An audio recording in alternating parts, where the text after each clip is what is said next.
Hi, my name is Amy Fleshman. I am a dedicated 4-H advisor and serve in a variety of roles.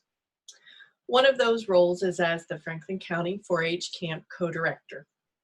I have served in that role for well over 10 years and have attended numerous camp director and multi-county counselor trainings. During my time with 4-H educators, I learned to respect their position to an even greater degree than I already did. I enjoy building relationships and encouraging those who are put on my path. If there is a group of individuals who could use encouragement, it is the 4-H educators. Let me share some of what I have learned that our 4-H educators do to fulfill their job requirements. They not only fill a major role in the county coordinating of the 4-H program that you are familiar with, but they also have many other requirements that most advisors, parents, and members don't even realize. They have to serve on a statewide focus committee or area, which could be something like Clover Buds, camp, first generation 4-H members, different kinds of livestock, dogs, and many other different options. They must attend continuing education meetings all the time. There is the state and national 4-H educators groups to actively engage with. There are Ohio State University requirements that most of us never even know about. This is all in addition to our county's needs, which often requires evening meetings and numerous weekends. All of these people became educators because of their desire to impact lives. They believe in the power of youth through the successful, gradual progression of positive youth development found in 4-H.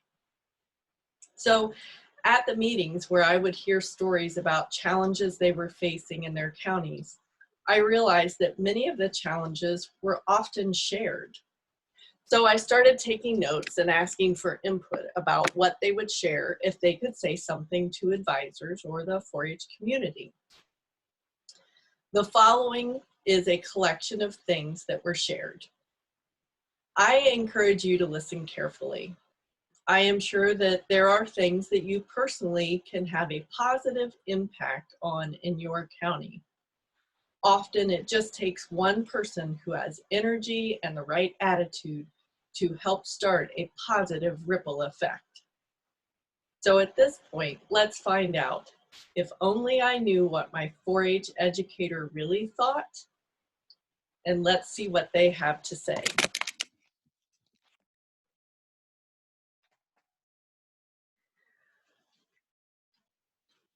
So one of the things that was unified among most counties was asking that you require your kids in your club to do a demonstration. Why is that important? Because if we don't have that in place, if we are not coming alongside and saying that public speaking is important and we're asking each member to do a demonstration, then we've really had a loss of opportunity.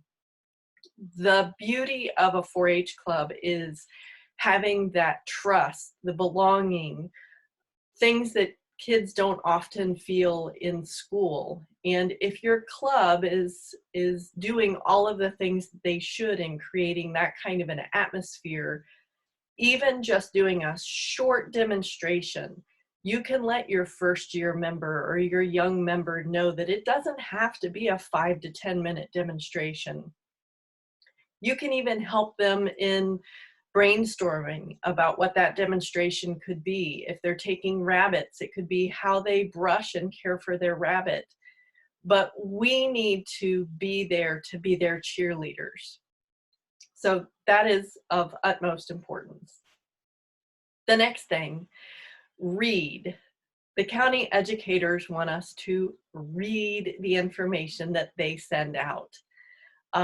Someone here gave me the feedback that it really drives their office crazy when they take so much time trying to get information published And a lot of times the phone call comes in of, can you just tell me what this is? Well, what we have to realize is if you multiply that by 100 people through the course of a week, we have really pulled away from precious time that they could be serving and doing other things that they have tried to already answer for us. So I would encourage you to make sure that you read.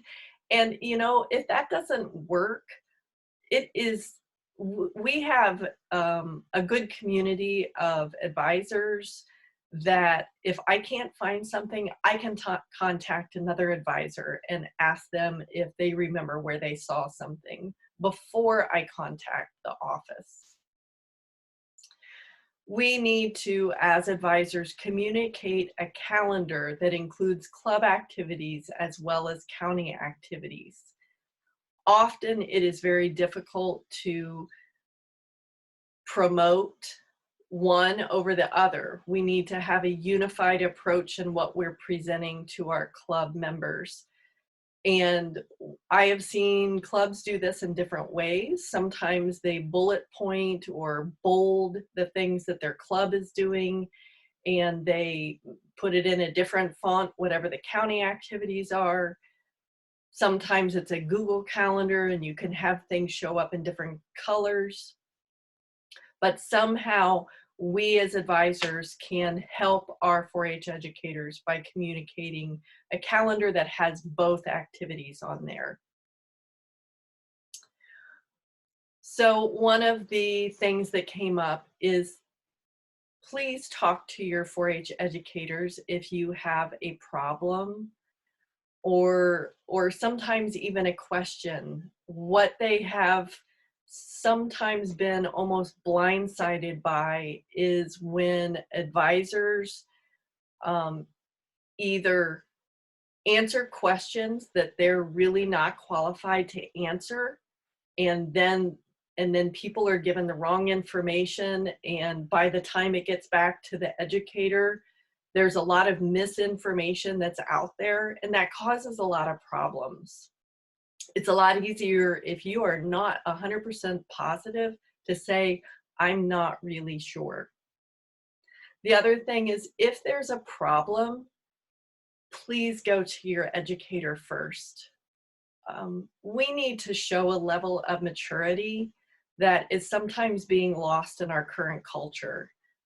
I am really advocating for all of us to put on our big boy shorts and big girl panties to get out there and do the right thing. We need to show by example. It is very difficult to get into a group of advisors who just really start harping on things that they feel like are problems that, if you really cut to the chase, nobody has ever talked to the 4-H educator about. And again, when you go and talk to the educator, go with a sense of compassion and an earnest desire to get things straightened out or to gain an understanding. For me, I like to advise to ask questions.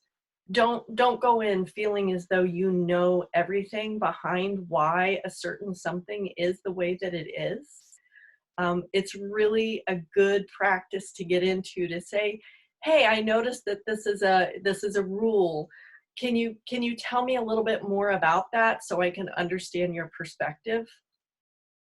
I can almost guarantee you, if you approach situations in that manner, rather than coming in with your fists ready for a fight, you're going to get a lot further in that conversation. Another 4-H educator really feels like it would be beneficial to have go-to advisors for different project areas. They feel like often it is overtaxing one or two advisors within a club or within a county to be obtaining all of the questions, and maybe they just don't even have the answers. And if you as a county would agree to have certain advisors, we used to call those key leaders, for people to be able to go to who were masters in those areas, who could answer questions thoroughly, that would take some of the pressure off of your county educators. Another educator wants to remind us that they are not on call 24/7.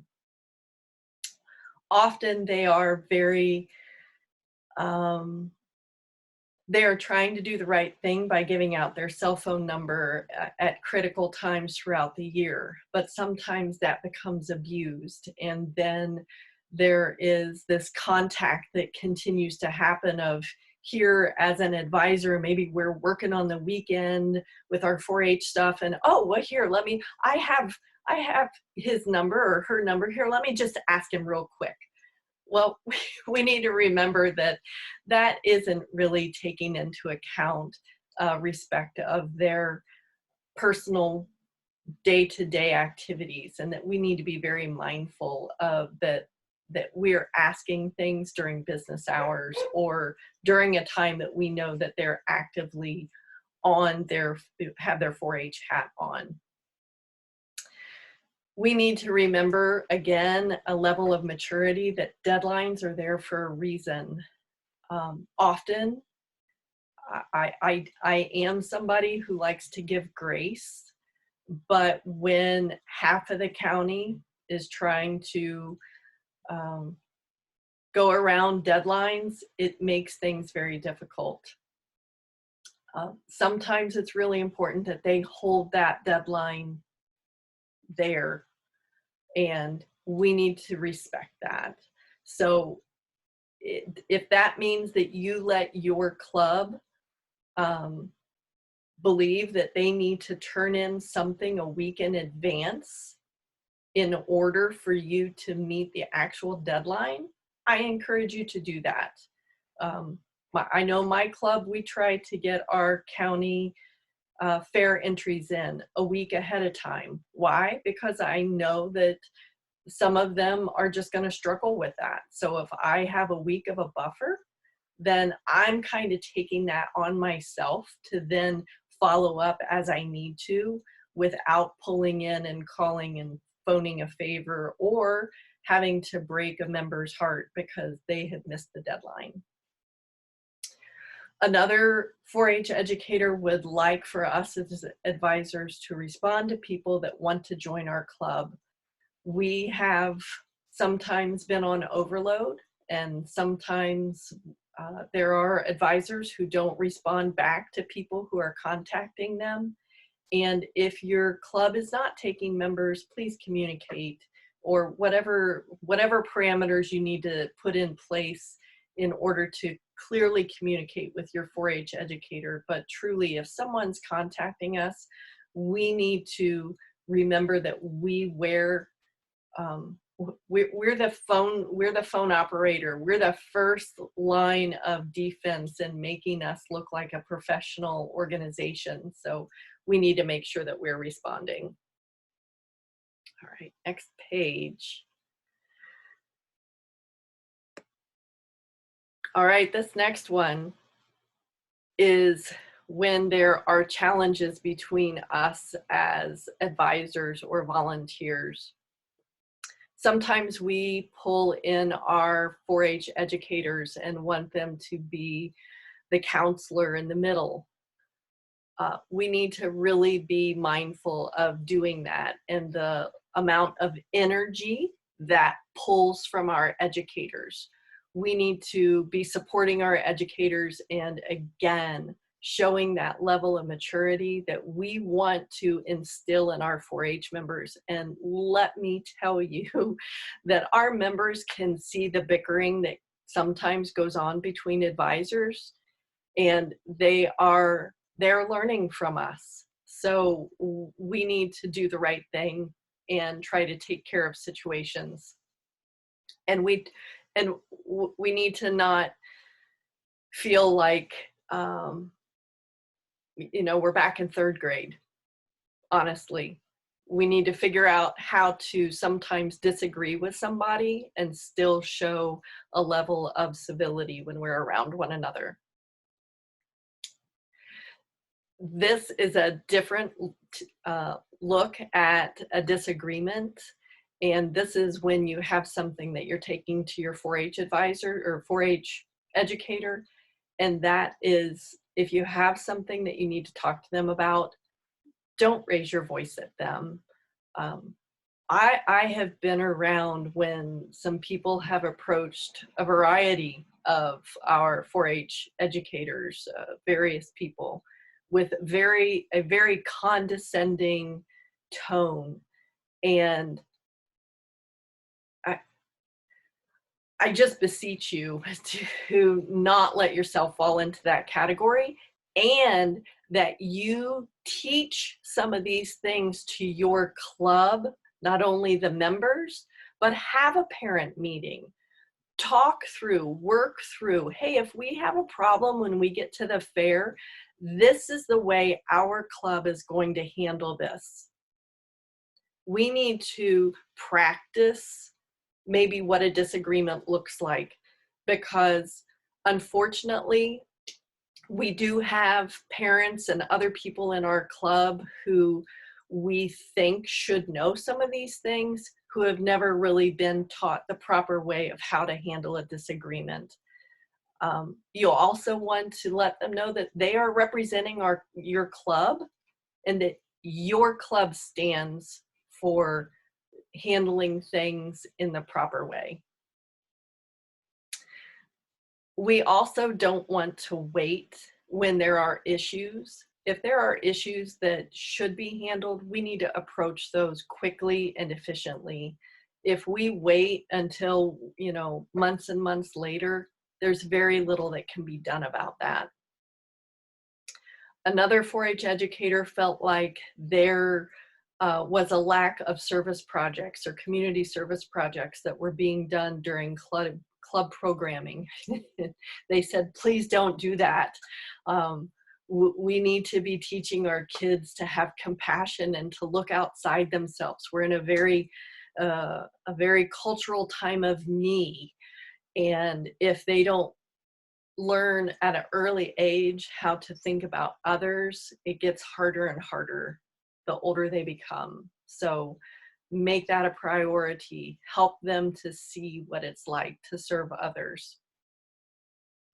Remember that at times the 4-H educator is just passing along rules that they have been told they must enforce. So we need to be very careful how we handle receiving those rules, and to not take it out on our educator. Go back to the thing that I mentioned earlier. Ask questions. Hey, can you tell me about how this came about to be?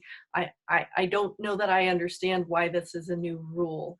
If you ask and you find out this is where it came from and their hands were tied, it really doesn't do us any good to fuss beyond that.